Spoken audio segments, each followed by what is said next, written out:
할렐루야 727쪽입니다. 구약 727쪽 느헤미야 1장 1절에서 7절까지 봉독합니다. 하가랴의 아들 느헤미야의 말이라. 아다닥스다 왕 제20년 기스로라에 내가 수상국에 있는데 내 형제들 가운데 하나인 하나니가 두어 사람과 함께 유다에서 내게 이르렀기로 내가 그 사로잡힘을 면하고 남아있는 유다와 예루살렘 사람들의 형편을 물은즉 그들이 내게 이르되 사로잡힘을 면하고 남아있는 자들이 그 지방 거기에서 큰 환난을 당하고 능욕을 받으며 예루살렘 성은 허물어지고 성문들은 불탔다 하는지라.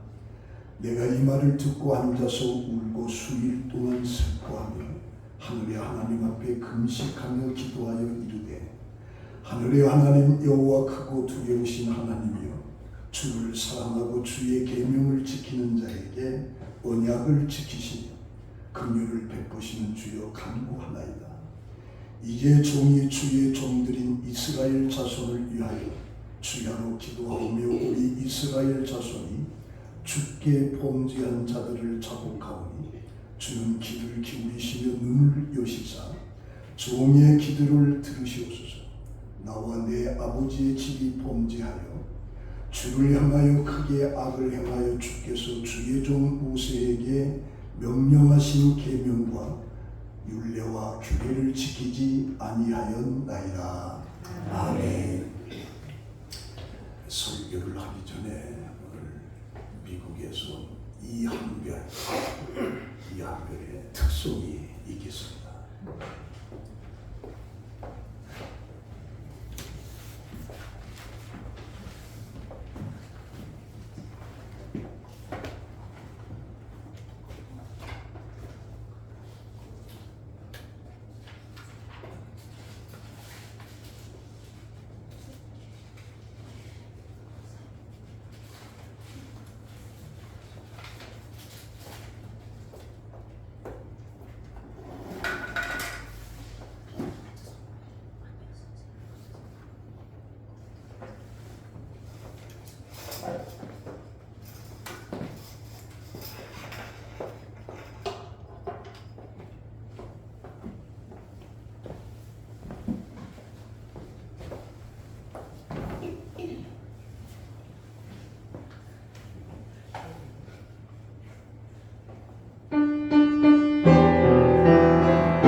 My soul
느헤미야 나라 사랑이라고 하는 내용으로 함께 은혜를 받고자 합니다. 우리가 살면서 기억을 해야 할 내용이 있고 기억하지 말아야 할 내용들이 있습니다. 그런데 문제는 기억해야 할 것은 잊어버리고 기억하지 말아야 할 것은 기억하고 있다는 데 우리의 삶에 불행이 있습니다. 1950년 6월 25일 일요일 일제히 38선을 넘어 남침을 했습니다. 무력 통일을 한 겁니다. 소련 탱크를 앞세우고 남침을 했고 이제 부산만 남은 상태 속에 이때 연합군은 메가더 사령관을 앞세우고 인천 상륙작전을 성공으로 펼쳐서 3개월 만에 9월 28일 서울을 회복을 합니다. 그 후 유행군은 파국지세로 북진을 거듭해서 평양이 함락되고 두만강 해산진까지 진격해서 통일이 이루어지는 줄로 알았습니다. 그런데 이번에는 중공군이 개입해서 다시 후퇴를 안지 않을 수 없었고 이것이 1951년 1월 4일 후퇴입니다. 통일을 앞에 두고 중공군 개입으로 38선 부근에서 일진일퇴를 거듭하면서 3년을 끌어오다가 휴전협정을 한 것이 오늘에 이르는 것입니다. 6.25가 일어난 지 74년의 세월이 흐르고 지금 또 통일을 염원하면서도 남북이 서로 갈등하며 강대국 사이에서 미국, 중국, 소련 사이에서 한 발자국도 나아가지 못하고 있는 상태입니다. 5천년 역사에 전쟁이 많았으나 6.25처럼 처절한 같은 민족의 싸움은 없었습니다. 어떤 일이 있어도 이 땅의 전쟁은 일어나서는 안 된다는 교훈을 우리에게 주었고 문제는 전쟁을 겪은 기성세대마저도 6.25의 비극을 까마득하게 잊어버리면서 안일하게 살아가고 있다는 데 문제가 있습니다. 미국 워싱턴 DC를 방문하면 반드시 들리는 곳 중에 하나가 바로 링컨 기념관입니다. 그 앞에는 길이가 1km의 리플렉션 폴이 있습니다. 그 맞은편에 워싱턴 기념탑이 리플렉션 폴에 계속 비치게 되는 거죠. 한국인들은 그냥 지나칠 수 없는 것이 하나 더 있는데 그 리플렉션 폴 오른편 옆에 한국전쟁 참전용사 기념관이 있습니다. 이것은 1995년 7월 27일 한국전쟁 휴전 42주년을 기념해서 헌장을 한 건데 당시 빌 클린턴 미국 대통령과 김영삼 대통령이 함께 헌화를 했습니다. 이 기념관은 한국전쟁에서 싸운 약 190만 명의 미국 군인과 그들의 희생을 기리기 위해서 세워졌고 남북 분단의 38선을 상징하기 위해서 북위 38도에서 그 공원이 시작되면서 설계가 된 겁니다. 이 공원의 흙과 나무들은 실제 우리나라의 태백산맥에서 직접 공수한 것입니다. 그리고 부조에 새긴 2,500명의 얼굴은 실제 한국전쟁에 참전한 미국 병사들의 사진들입니다. 그 병사들의 동상 맨 앞에 새겨진 글귀가 우리의 마음을 숙연하게 하는데 우리나라는 자신들이 결코 만난 적도 없는 사람들과 전혀 알지도 못한 나라를 지키기 위해서 나라의 부름에 응한 조국의 아들과 딸들을 추모합니다. 전혀 알지도 못한 나라를 위해서 나라의 부름을 받아서 장렬하게 그들은 죽은 거죠. 이 공원 산책로를 따라서 왼편에는 한국전에 참전한 각 나라의 이름이 새겨져 있는데 그때 22개국이 참여를 했습니다.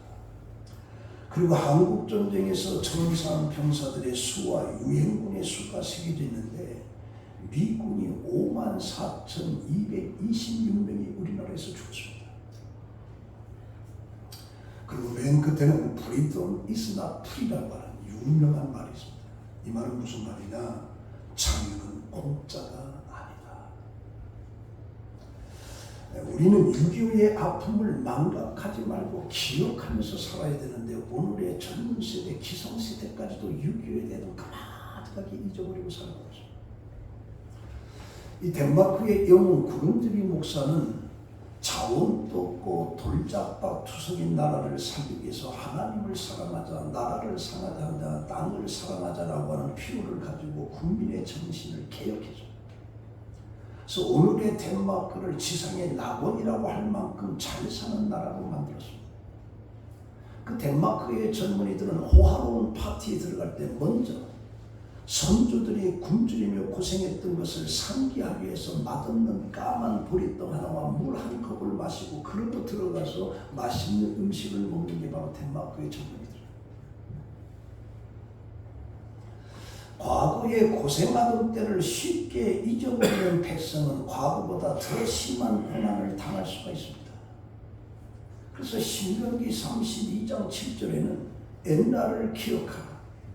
역대의 연대를 생각하라. 내 아버지에게 물어라. 그가 내게 설명할 것이요. 내 어른들에게 물어라. 그들이 내게 이르리라. 라고 하는 중요한 말씀을 기록하고 있습니다. 옛날에 이스라엘 선조들이 출애굽을 하면서 광야 생활하면서 고생한 것과 가나안 땅 정복할 때 고생한 것들을 잊지 말라고 기억하라고 성경을 말하고 있습니다. 그래서 부모와 어른들은 후손들에게 가르쳐 잊지 않도록 하라고 그렇게 성경을 말하고 있습니다. 오늘 이 봉독한 느헤미야, 이 느헤미야라고 하는 사람이 어떤 사람이냐? 그는 아다닥스다 왕 술 맡은 간원장입니다. 이 술 맡은 간원장은 왕의 가장 신임을 받는 사람 중에 하나입니다. 왜 그러냐? 그 술 속에 독이 들어갈 수 있는지 없는지 철저하게 정보만한 술 맡은 간원장이에요. 그리고 그런 이스라엘 민족을 사랑하는 사람이고 뛰어난 기도의 사람이고 큰 비전이 있는 사람이고 탁월한 행정가이면서 조직력을 겸비한 참된 리더십을 소유한 자가 바로 느헤미야입니다. 근데 오늘 이 봉독한 말씀 속에 느헤미야의 기도를 보면서 그 느헤미야가 나라를 사랑하는 것이 어떤 것이었는가? 그런 측면에서 세 가지를 생각해 보고자 하는데 첫 번째, 느헤미야는 기도하는 사람입니다. 느헤미야는 아다닥스다 왕의 술 맡던 간원장인데 술 맡던 간원장으로서의 가장 왕의 신임을 얻는 사람 중에 하나고 그때 술 맡던 간원장이 고위급 관료입니다. 근데 느헤미야는 그의 형제 하나니아로부터 예루살렘의 성벽이 아직도 재건되지 못했다라고 하는 소식을 듣고서 느헤미야가 보여준 것이 뭐냐? 4절입니다. 내가 이 말을 듣고 앉아서 울고 수일 동안 슬퍼하며 하늘의 하나님 앞에 금식하며 기도하여 하늘의 하나님 여호와의 크고 두려우신 하나님이여 주를 사랑하고 주의 계명을 지키는 자에게 언약을 지키시며 긍휼을 베푸시는 주여 간구하나이다. 이게 느헤미야가 4절 속의 그 기도의 내용이에요. 이 내용을 보면 첫 번째, 주께 범한 죄를 자복하고 있어요. 그래서 6절에 보면 이제 종이 주의 종들인 이스라엘 자손을 위하여 주야로 기도하고 우리 이스라엘 자손이 주께 범한 죄들을 자복하고 주는 귀를 기울이시며 눈을 여시사 종의 기도를 들으시옵소서. 나와 내 아버지의 집이 범죄하였나이다 라고 기도하고 있어요. 느헤미야는 나와 내 아버지의 집이 모세의 율법을 지키지 아니했다라고 고백하면서 지금 당하고 있는 이 위기가 남의 탓이 아닌 바로 내 자신의 책임이라고 그렇게 말하고 있어요. 느헤미야는 예루살렘에서 난 자가 아니라 포로로 끌려가서 거기서 난 사람. 그런데도 이 고통이 바로 내 자신의 책임이라고 말하고 있어요. 나와 내 아버지의 집이 범죄했고 그래서 나라가 망하고 포로로 잡혀가게 되었다라고 고백하고 있습니다. 모든 죄의 해결은 나로부터 출발해. 남을 지적하고 남이 어떻게 한 것보다 내 입장에서 회개하고 자복하며 기도할 때 우리는 긍휼함을 받습니다. 우리도 느헤미야처럼 기도하는 것이 맞다. 진정한 지도자가 된다는 것은 무엇을 의미하는 것이냐? 공동체의 이기를 자신의 이기로 하는 겁니다. 공동체와 민족의 죄악을 자신의 죄악으로 여기는 겁니다. 그래서 공동체가 아플 때 나도 아파하고, 공동체가 두려워 떨 때 나도 두려워 떨고, 공동체의 문제가 내 문제로 여기고, 하나님 앞에 기도할 때 하나님께서 그 마음속에 사랑을 부어주시죠. 그때 하나님의 뜻을 깨닫게 되고 용기가 생기고 두려움이 생기고, 오늘의 이 나라라고 하는 이 민족의 모든 문제는 내 탓이라고 하는 내가로부터 돌려야 돼. 거기서부터 기도해. 내가 세상의 빛과 소금의 역할을 못한 죄 때문이라고 우리는 회개를 해야 돼. 느헤미야가 두 번째 보여주는 건 뭐냐? 하나님 앞에 금식하면서 기도해. 4절에 내가 이 말을 듣고 앉아서 울고 수일 동안 슬퍼하며 하늘의 하나님 앞에 금식하면서 기도했다. 느헤미야는 금식하여 기도하는 그 일과가 사실은 어울리지 않는 사람이다. 그냥 왜 그러냐? 왕의 연회를 맡아 준비하는 술하는 장로서의 세상의 지위와 명예와 재물 모든 것을 소유하면서 세상의 연락을 누리면서 살기 쉬운 그런 환경 속에 놓인 사람이 느헤미야. 그런 느헤미야가 기도했다라고 하는 것은 그가 바로 믿음의 사람이라고 하는 것을 보여준 거예요. 믿음의 사람은 사람보다 하나님을 보며 현실보다 미래를 내다보며 세상 보는 것보다 하늘에 속한 것을 보며 육적인 일을 생각하는 것보다 영적인 일을 도모하며 사는 것, 이게 바로 하나님의 사람. 여기서 느헤미야는 수일 동안 슬퍼하며 기도했다고 하는데, 수일은 얼마를 얘기하는 거냐? 여기 보면 기슬로월, 니산월까지라고 하는데 여기 12월에서 3, 4월달까지 약 4, 5개월 동안 그는 금식한 거죠.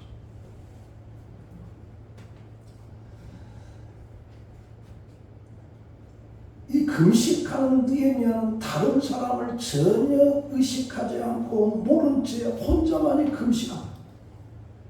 그래서 금식기도라고 하는 것은 이처럼 나라가 위기에 처했을 때만 해야 하는 기도입니다. 궁극적으로 도움을 주실 분은 하나님밖에 없거든요. 성경에 보면 한 공동체의 진실한 금식기도는 개인과 교회를 변화시키고 한 국가와 역사를 바꿔놓는 놀라운 힘이 금식기도에 있습니다. 요나 시대의 아수르 나라가 하나님 앞에 멸망할 것을 요나는 그 성으로 가면서 외칩니다. 이 성이 죄악이 너무 많아서 하나님께서 이 성을 멸하기로 작정했다. 이 말을 듣는 순간에 아수르 왕으로부터 백성이 심지어 가축에 이르기까지 전부 다 금식을 시켜버립니다. 그때 하나님은 그들의 금식기도를 들으시고 멸망하지 않고 구원을 주십니다. 그만큼 금식기도는 여러 면에서 유익한 거예요. 금식기도의 권위자인 리 부에노라고 하는 사람은 그의 책에서 이렇게 말합니다. 금식은 우리들이 거룩해지는 영광로이다. 그 불길에 우리의 믿음이 단련되고 그 불꽃에 우리의 영적 불순물이 소멸되며 그 뜨거운 열풍에 우리의 삶이 거룩하여진다라고 얘기하고 있습니다. 그리고 이 기도 속에 세 번째 알아야 될 것은 자손들을 위해서 주야로 기도했다.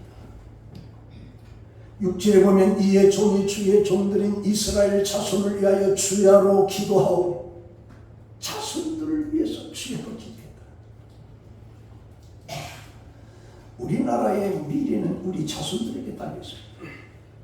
이 세상에서 부모된 사람들은 자손들을 위해서 먹여주고 입혀주고 공부시키고 시집장가 보면 그것으로 다 끝이라고 생각하는 사람이 많은데, 그보다 더 중요한 것이 있는데 뭐냐? 부모들이 자손들을 위해서 기도한다. 그것은 자녀들의 신앙으로 바로 살게 하기 위함인 것이고, 우리가 사는 세상이 너무도 험악하기 때문에, 그래서 부모들은 자녀들의 미래를 책임질 수 있기 때문에 미래를 위해서 기도해야 돼. 제가 언젠가 말씀드렸는지 모르겠지만, 제가 미국에 갔을 때 클리블랜드 강한조 목사의 초대를 받았어요.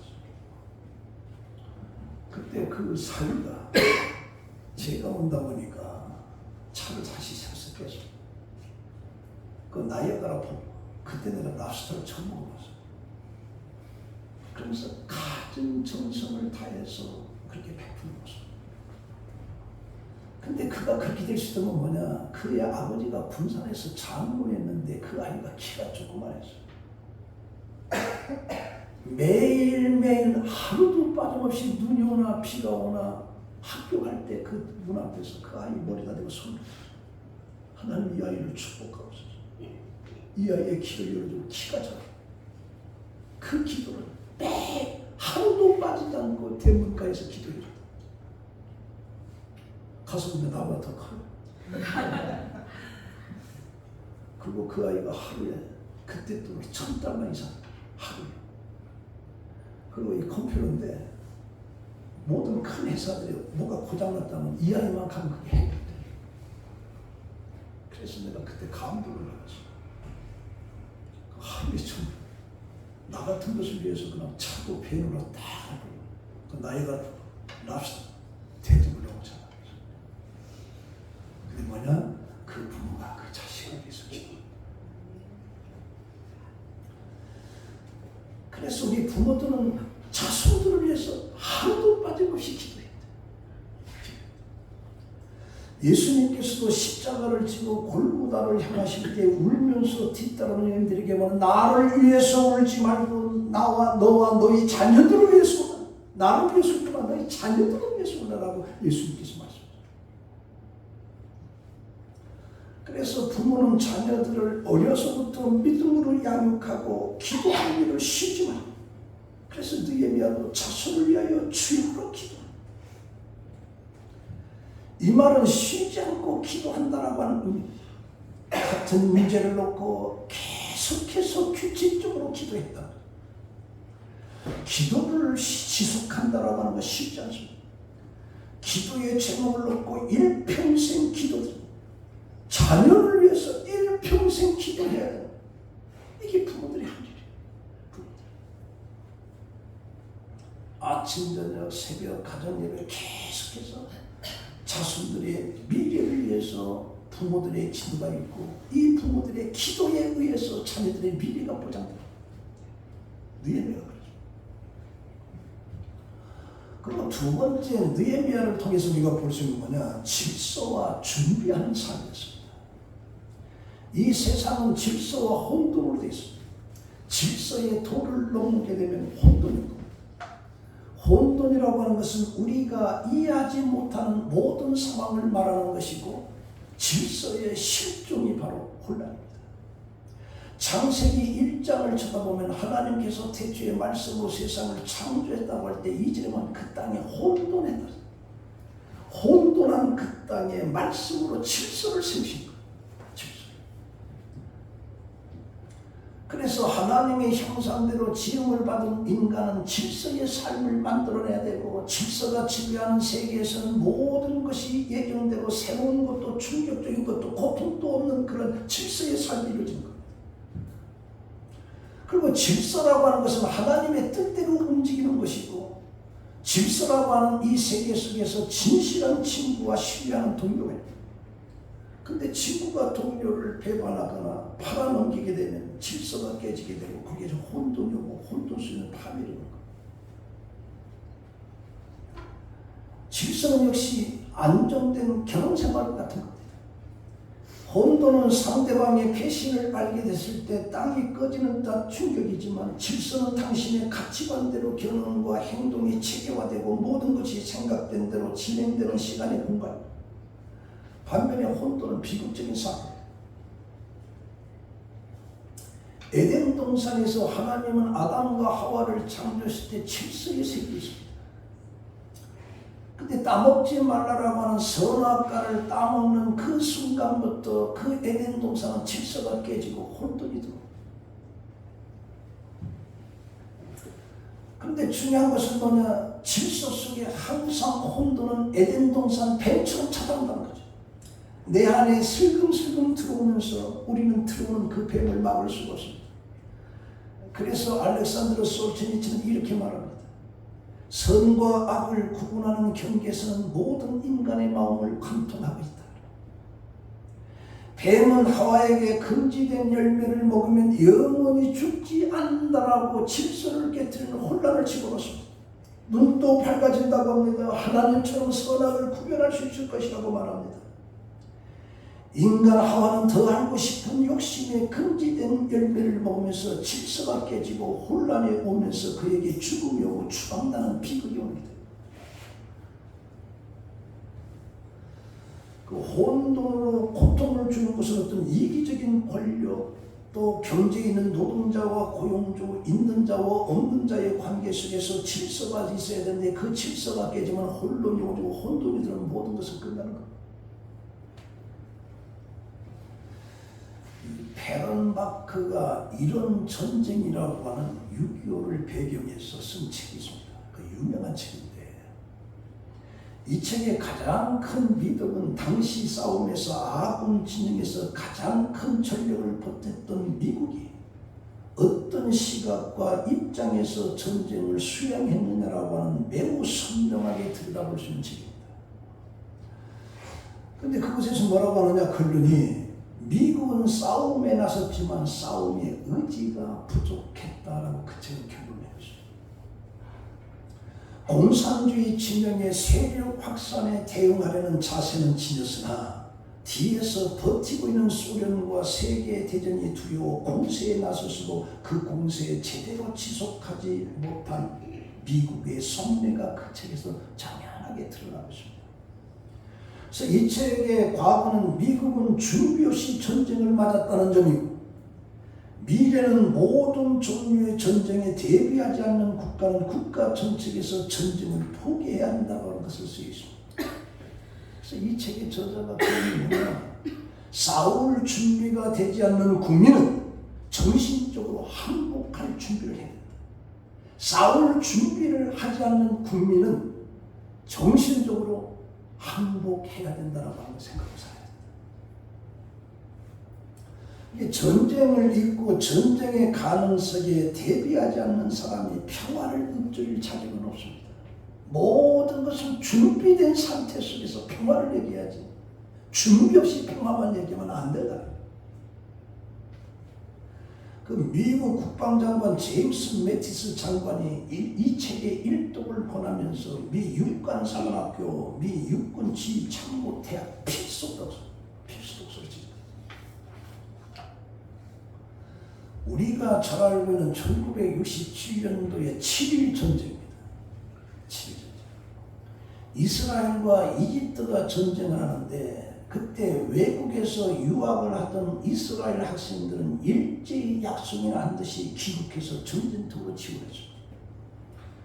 미국의 한 하숙집에 이스라엘 유학생과 이집트 유학생이 하숙을 하고 있었는데 전쟁이 나자 같은 날 모두 없어졌어요.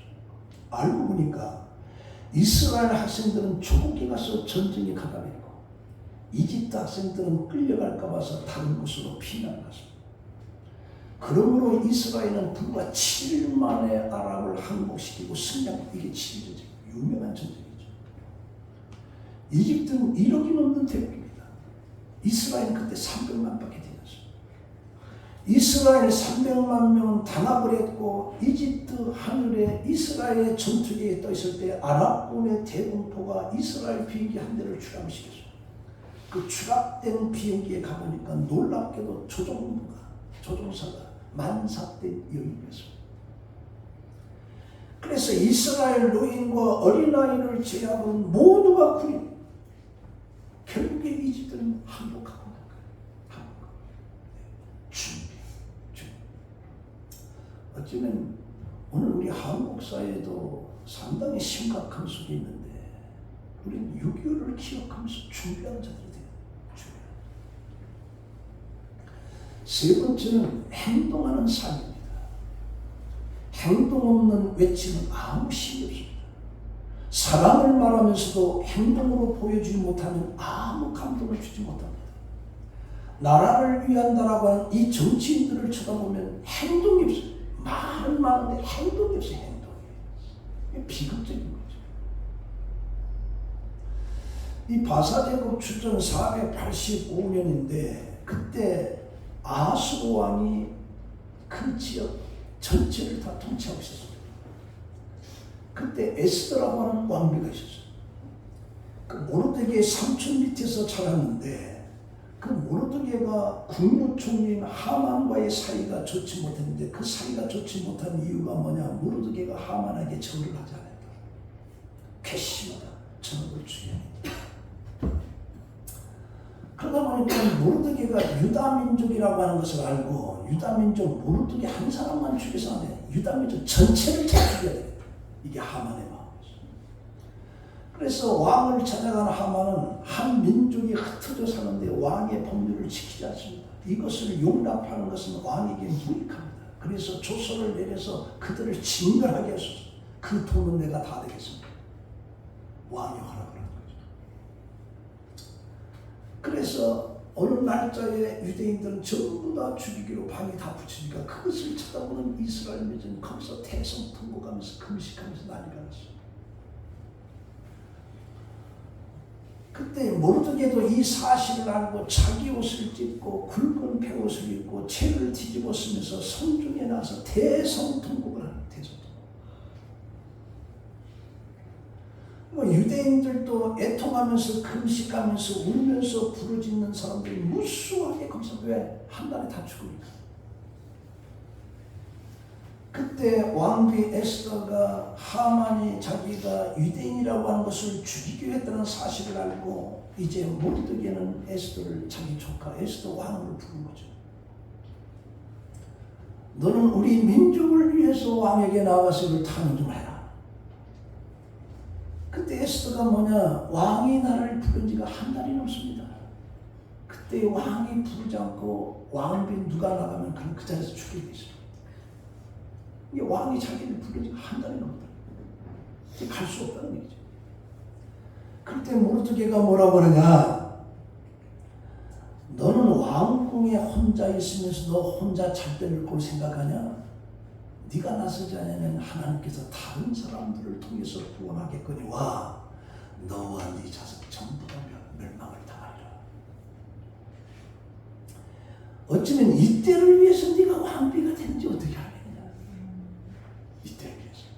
그 말을 듣고 에스더가 편지를 보내면서 3일간 금식했어. 나도 금식하겠어. 유다 백성 전체를 다 금식했어. 금식하고 죽으면 죽으리라고 왕 앞에 나갈 때 왕이 보니까 에스더가 너무 이쁜 거예요. 그래서 그것을 내 잔치에 참여해서 네 소원이 뭐냐? 나라 절반이라 주겠다. 결국 3번 초청해가지고서 하만이 나를 죽이라고 합니다. 그래서 하만이 대신 줬습니다. 행동하는 거죠. 나라를 사랑하는 행동. 이 1907년 미국 캘리포니아에 이주 노동자로 건너간 23살의 김종림 씨라고 여러분들 아실지 모르겠어요. 그 사람은 가난한 농사꾼, 중년으로 생긴 빚을 갚지 못해서 노예나 달아먹는 미국의 소장농이 되어서 수확물의 90%를 땅 주인에게 주는 겁니다.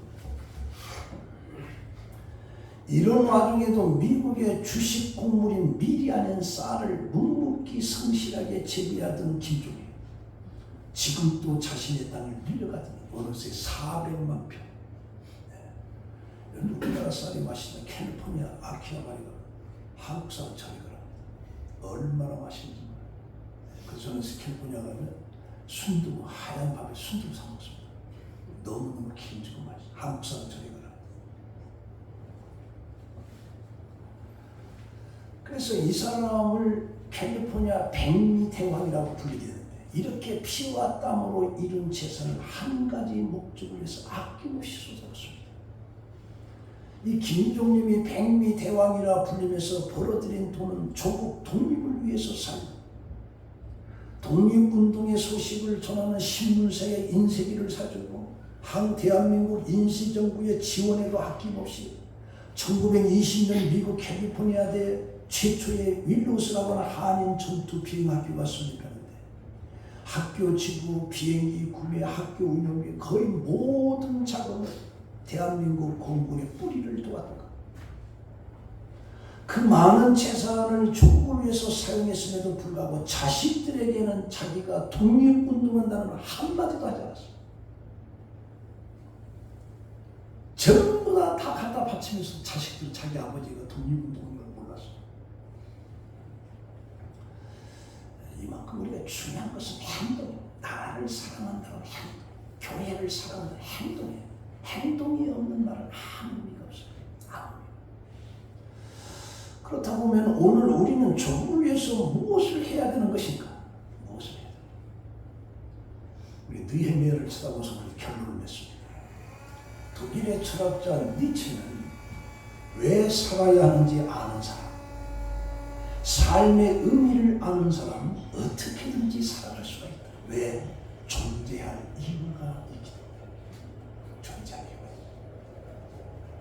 있다. 6.25를 기억하면서 우리는 어떠한 삶을 살아야 하는 것을 우리는 알고 살아야 돼. 알고 살아야 돼. 가만히 잊어버린 채 살아야 돼. 알고 살아야 돼. 출애굽기 32장에 보면 모세도 자기 민족의 구원을 위해서는 자기 이름을 하나님의 거룩한 책에서 지워주었어요. 이 민족을 버리거든 하나님 내 이름도 생명책에 지워달라고 하는 게 모세. 바울도 로마서 9장 13절에 자기 동족 이스라엘의 구원을 간절히 기도하면서 나의 형제 곧 골육의 친척을 위하여 내 자신이 저주를 받아 그리스도에게서 끊어질지라도 우리 민족이 구원받기를 원한다라고 하는 게 바울의 얘기. 다니엘서 6장 10절에도 다니엘도 다른 신에게 절을 하면 죽는다는 것을 알면서도 그럼에도 불구하고 그 방에 들어가서 예루살렘을 향해서 하루에 3번씩 손을 들고 기도하는 다니엘이 나라를 사랑한다는 행동, 교회를 사랑한다는 행동, 부모를 사랑한다는 행동이에요. 행동이 없는 빈말은 아무 의미가 없어요. 이 짐은 국가다라고 하는 말로 유명한 프랑스의 독재자 루이 14세 이 장례식 모습이 이렇게 전해지고 있습니다. 유언에 따라 그의 시체는 가장 호화스러운 옷을 입고 황금관에 누워서 대성당 대주막에 안치를 당했습니다. 성당 내부의 등불은 소등된 채 오직 한 자루의 초만에 그가 쓰고 있는 황금관에다가 비춰지고 있습니다. 그것은 빛나는 위대한 왕이라고 하는 것을 상징하고자 했습니다. 결국에 유럽의 전 국가의 황후와 귀족들이 참석해서 장례식이 거행되는데 예식 중에 돌연 진례를 맡은 사제가 관계에 있는 촛자를 잘라버립니다. 촛불을 꺼버려요. 그러면서 뭐라고 하냐? 오직 하나님만 위대하시다라고 선언합니다. 루이 14세 황제가 위대한 것이 아니라 그 촛불을 꺼버리면서 오직 하나님만이 위대하시다. 사제가 그렇게 말합니다. 국가라고 하는 것은 오직 하나님에 의해서만이 세워지고 오랜 역사를 지속할 수 있는 것이 하나님에 의해서입니다. 국가의 흥망성쇠는 하나님께 달려있습니다. 하나님께. 우리 민족의 이 현상은 정치적으로 혼란스럽고 국제적으로 너무 혼란스럽고 지금 러시아와 북한과의 관계 아주 심각한 거죠. 그러다 보니까 우리가 생각하는 금방 전쟁이 일어날 듯다. 그러나 한 나라의 흥망성 하나님께 느헤미야의 그 기도의 자세, 금식하면서 기도하는 그 자세, 여러분들이 이 민족을 그런 마음으로 살아가는 우리 성도들이 되기를 예수의 이름으로 축원합니다. 기도하겠습니다. 하나님, 느헤미야의 나라 사랑을 보면서 우리는 과연 나라를 사랑하는가, 교회를 사랑하는가, 부모를 사랑하는가? 사랑한다라고 하는 말에 행동으로 이어지는 성숙한 우리 성복음 성도들이 되게 하여 주시옵소서. 예수님의 이름으로 기도합니다. 아멘.